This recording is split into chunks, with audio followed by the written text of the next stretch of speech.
বিসমিল্লাহির রহমানির রহিম। সকাল থেকেই তার এই সমস্যা, রাত্রে সে আসছে চেম্বারে। এটা যদি 3 দিন পরে হইতো আরও অনেক ফুলা থাকতো।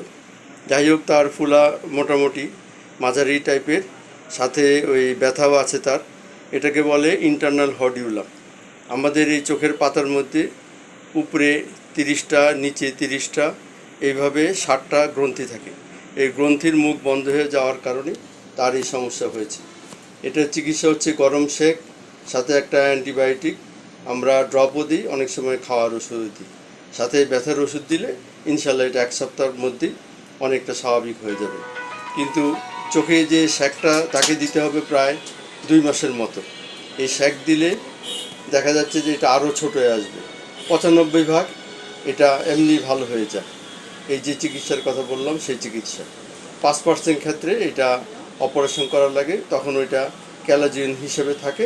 ওইটা অপারেশন করে সহজে এই ফুলাটা কমিয়ে আনা যায়।